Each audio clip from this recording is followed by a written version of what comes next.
Olá, a gente está aqui hoje para mais um episódio de Escrevendo um Brasil, um programa realizado em parceria entre a Ampo Brasil, o GT de Teoria e História da Historiografia e a Sociedade Brasileira de Teoria da História e História da Historiografia. O episódio de hoje conta com a presença da professora Isadora Maleval, que atualmente é professora da Universidade Federal Fluminense, a UF. Professora Isadora coordena o Laboratório de História Regional e Patrimônio e também tem atuação nas áreas de teoria e historiografia, dedicando-se a temas do Brasil Império e da Primeira República. Sua tese de doutorado discute o não lugar do presente nas produções do Instituto Histórico Geográfico Brasileiro, IHGB, entre 1838 e 1889. E junto da tese, eu queria também destacar, que é do interesse da nossa conversa hoje, o artigo publicado em 2016 na revista do IHGB, intitulado A Independência na Revista do Instituto Histórico Geográfico Brasileiro Oitocentista, que está disponível através de uma pesquisa rápida na internet, basta digitar o título, o nome da revista Isadora Maleval, que vocês encontram. Então, eu queria começar, Isadora, bem-vinda, lembrando que no artigo que eu mencionei aqui, né, a Independência na Revista do Instituto Histórico Geográfico, você se preocupa em compreender como é que o IHGB, partindo de uma história imparcial e patriótica, se propôs primeiro a ser guardião de documentos e produtor de memórias para a escrita futura sobre 1822. Né? Para só depois, mais na frente, se permitir debruçar sobre a independência como fato histórico. Então, para começo de conversa, né, para entender essa intenção, quem é essa instituição? Como é que você pode nos ajudar a compreender o que é o IHGB nesse período? Bom, primeiro eu queria agradecer o convite, né, da Sociedade Brasileira de Teoria da História, História da Historiografia, da AMPU, né? Eu acho que agora em 2022 é muito importante que a gente volte os nossos olhares para a independência, problematize a independência. Então eu acho que essa conversa ela é muito importante, muito interessante. E eu fico feliz de alguma forma poder falar um pouco do meu trabalho, né? Como a Ariana falou, agradeço aí pela apresentação. Eu fiz o meu doutorado pensando em IHGB e as relações com o tempo presente, né? Como que o tempo presente aparecia ou não aparecia nas produções do IHGB ao longo do período monárquico. E não é à toa que eu tinha que trabalhar com a independência de alguma forma, né? Porque em 1838, quando o IHGB surge, ele surge, entre outras coisas, pensando também na independência, né? Não é à toa que o Januário da Cunha Barbosa, que é um dos fundadores do Instituto, logo no discurso de abertura, ele fala sobre a necessidade de tratar de forma rigorosa, né, a independência do Brasil como um fato histórico. Né? Então, acho que tem tudo a ver. Em relação ao perfil, né, que você perguntou, o que é esse instituto nesse momento, eu vou sempre me reportar às análises já clássicas sobre o assunto, né, que é o trabalho da Lúcia Guimarães e do Manuel Salgado Guimarães, da década de 80, em que eles fizeram muito desse trabalho mesmo de pensar a instituição, tanto em termos dessa produção que estava sendo pensada no século XIX, quanto em termos desse perfil dos sócios, né? Porque muito do que estava sendo produzido ou que estava sendo projetado para ser produzido, que é um pouco a ideia aqui da independência, como eu vou falar, tinha a ver com esse perfil. Quem eram esses sócios? Né? Homens, brancos, com ascendência portuguesa, ou então portugueses de nascimento, ou que fizeram seus estudos em Portugal. Principalmente essa primeira geração está muito dentro desse círculo de letrados que tem essas características, né? É claro que isso vai mudar um pouco com o passar dos anos, mas, de um modo geral, esse é o perfil que você vai ter no IHGB em todo o século XIX, digamos assim. Inclusive dos fundadores, né? Um cônego e um militar, né? O Januário da Cunha Barbosa e o Raimundo José da Cunha Matos. Então, isso dá também uma certa tonalidade para esse pensar a história e a geografia do Brasil. Claro que eu vou me ater principalmente à questão da escrita da história.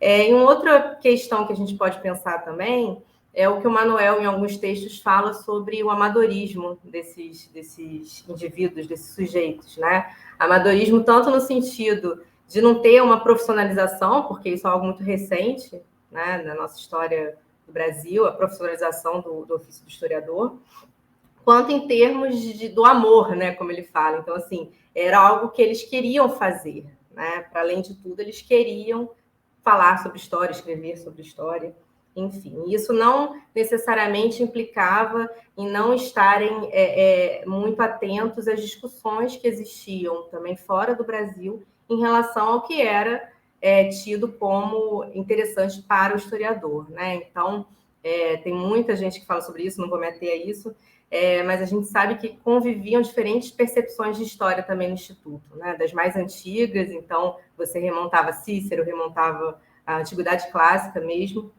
essa ideia de uma história como mestra da vida, e também critérios mais modernos para essa escrita da história, né? Que levava em conta a crítica documental. Pode falar. Vamos caminhar, então, para o teu trabalho, então, que é o Não Lugar do Presente no Instituto Histórico e Geográfico, sendo que vários desses personagens estiveram envolvidos com o processo da proclamação da independência, com as disputas, né? No seu trabalho você identifica os grupos distintos, né? Os interesses que cada um deles vai ter contra o José Bonifácio e tudo mais. Então, sabendo, né, que o Instituto ele começa com essa visão de que, olha, essa história é recente, isso não é papel de historiador, e, no entanto, tendo participado, né, essas figuras tendo participado desse processo, e com o passar do tempo, que é justamente o cerne do teu trabalho, quais foram as propostas de leitura sobre a independência que o IHGB produziu? Isso que é tão complexo, né? Porque também pegando essa chave desses dois autores tão renomados, que é o Manuel e a Lúcia Guimarães, né? O Manuel vai falar muito da escrita de uma história nacional e a Lúcia vai falar muito dessa construção de uma memória nacional, né? O IHGB como uma casa da memória.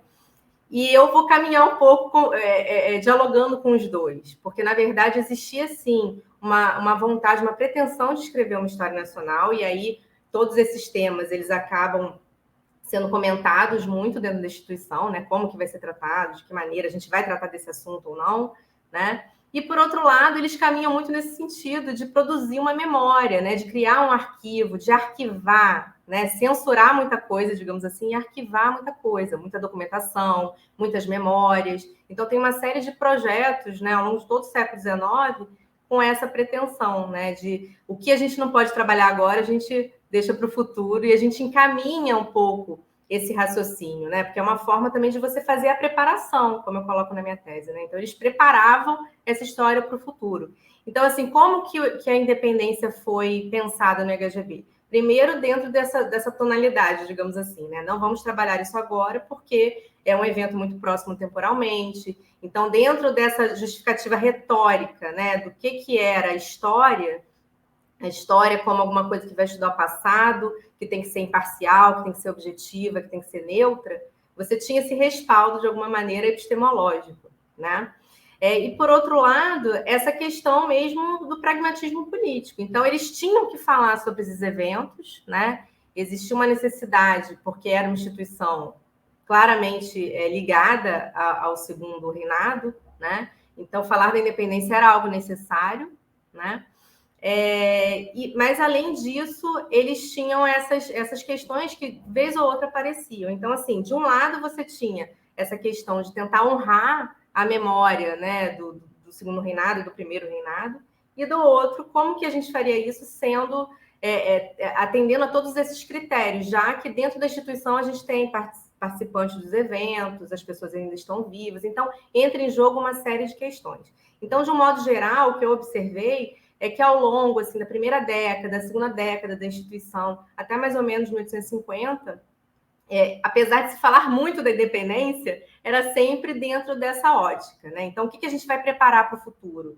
As pessoas mandavam documentação, então a gente vai utilizar isso para enriquecer cada vez mais o arquivo da instituição, né? E aí, sim, a partir de 1850, mas principalmente da década de 80, é que começam a aparecer trabalhos que eu chamo aqui de mais completos, mais voltados para essas discussões todas. Então, assim, falar que era um trabalho de historiador ou não é algo muito complexo para o século XIX, né? E eu estou pensando eles como trabalho de historiadores, né? Porque tem essa questão da crítica, tem uma questão de uma revisão bibliográfica, então eles fazem diálogo com outros autores, normalmente para rechaçar algumas posturas, né? Enfim, fazem essa crítica também. Então, é a crítica documental e a crítica também à bibliografia. né, sobretudo a partir de 1880. Né? E aí eu até uso ali 2 exemplos, que é o do João Manuel Pereira da Silva e do Van Jagen, né, que escrevem 2 livros que têm como foco a independência do Brasil em momentos diferentes, e cada um tem uma apreensão dentro do Instituto. O Pereira da Silva, ele praticamente não é comentado, e quando é comentado é com essa crítica, porque está escrevendo num momento muito próximo, por conta de várias questões também que a gente pode pensar que tem a ver com essa epistemologia da história ali nascente, né? Então, a questão das fontes, a forma como ele escreve. E já o Van Jagen, que nesse momento já é alguém, né, considerado ali dentro da instituição, etc., ele faz todo um processo que é um pouco um sintoma disso que a gente está conversando. Então, ele escreve um pouco sobre a independência na História Geral do Brasil, mas na segunda edição ele suprime essa parte, e o livro que efetivamente está sendo voltado para isso, ele só é publicado póstumamente em 1916. Né? Então, isso diz muito sobre essa dificuldade em trabalhar com a independência. Né? Mas ainda assim, uma coisa que eu queria comentar, a gente tem pouco tempo, né? Mas é que a independência como um fato histórico, como um acontecimento, ela não é questionada, né? Ela não é alvo de crítica, ou de, né, nesse sentido. Ela vem muito dentro daquela lógica que a instituição vai, de alguma maneira, construir ao longo do século XIX, de que existe um sentido, um nexo na história do Brasil. Né? Então, esse nexo é dado através do quê? O que garante esse nexo? É a colonização portuguesa. Então, o Brasil começa em 1500, né? A gente ainda é um pouco herdeiro dessa ideia de alguma forma, ainda que a gente questione bastante. E a independência ela não surge como uma ruptura, né? Mas como alguma coisa que faz parte desse sentido. Né? Era quase que natural acontecer a independência. Né? Então, sempre que a independência aparece na revista do Instituto Histórico e Geográfico Brasileiro, é com essa percepção, nunca é algo a ser questionado. Então, não é um não lugar porque é um evento que poderia causar alguma disputa. Né? Claro que existiam grupos diferentes, né, a favor da independência, mas esse a favor da independência não era posto em xeque. Né? Então, acho que é mais ou menos isso. Uhum. Vamos caminhar para a pergunta final, que a gente tem feito, né, a todos os nossos colegas, nossos e nossas colegas entrevistados, que é por que ler essa produção ainda hoje? Como ler, né? Tem uma expressão nos seus trabalhos que você usa, né, que eles evitavam os constrangimentos sociais, né? Como é que a gente vai escrever sobre isso com toda essa gente viva, né? Como é que a gente evita, então, escrever uma história que possa constranger as pessoas? Bom, hoje em dia a gente tem história sendo produzida aí que não tem mais pudor em constranger. Na verdade, a intenção é provocar o debate mesmo, provocar a reflexão. Especialmente porque temos vivido tempos também de mobilização das figuras, né, da família imperial, em atividades solenes até e tudo mais, de comemoração, etc. e tal. Então, Isadora, por que dialogar com esses sujeitos? Né? Quais são as chaves possíveis para a gente ler sobre essa produção no 800, para a gente se interpretar também? Eu acho que o primeiro ponto é esse que você tocou, né? Eu acho que isso diz muito também, pensando nos historiadores, né? Algumas apreensões que a gente ainda tem, alguns medos que a gente ainda tem, de, por exemplo, tratar da história do tempo presente, né? Isso ainda é uma questão, isso ainda é atual, né? Como trabalhar com temas sensíveis e temas próximos temporalmente. Então, é interessante a gente olhar para esses homens, né? Pensar ver ali, né, fazer uma análise crítica do que eles estão falando, para também a gente repensar esse momento atual também no campo da historiografia. Eu acho que isso pode ser interessante. E aí, por outro lado, quando você me fez a pergunta, né, eu pensei, na verdade, em outra questão. Né? Eu acho que, de um modo geral, pensar a independência ainda é muito importante, né?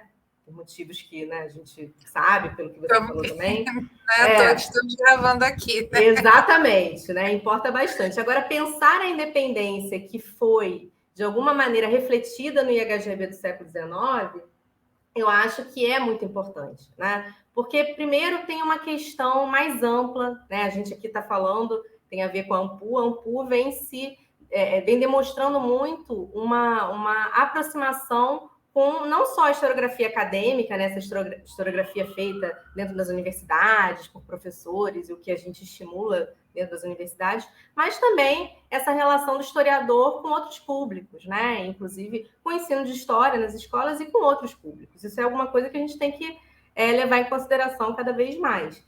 E aí eu sempre penso, quando eu dou aula, né, enfim, quando eu estou ali discutindo as questões do ofício do historiador, eu sempre falo como que nós ainda somos muito herdeiros, e aí quando eu digo nós, não somos nós na historiografia acadêmica, em que esse debate já tem outros aprofundamentos, né? Mas nós, enquanto sociedade brasileira, temos em relação a várias questões, inclusive a independência do Brasil, né? Então, a maneira como a gente vê a nossa história, o nosso passado, a nossa relação com o nosso passado, essa relação muito pacífica, né, que se estabeleceu, inclusive nesse sentido, né? Então, você tem o fio condutor e tudo vai caminhando nesse mesmo sentido. Então, a independência também foi pacífica, né? E a forma como a gente lida com isso. Eu acho que tem muito a ver ainda com essas pessoas que estavam no HGB, que estavam construindo, que elaboraram determinadas percepções e determinadas interpretações. E aí eu acho que cabe a nós fazer essa discussão também na sociedade, né? Em relação à independência, em relação a outros temas. Não sei se deu para entender, Deu sim, mas é basicamente deu isso. super, deu super. Isadora, nosso tempo acabou, mas a gente agradece a gentileza de estar aqui com a gente, ajudando a construir esse momento. Muito obrigada e até a próxima.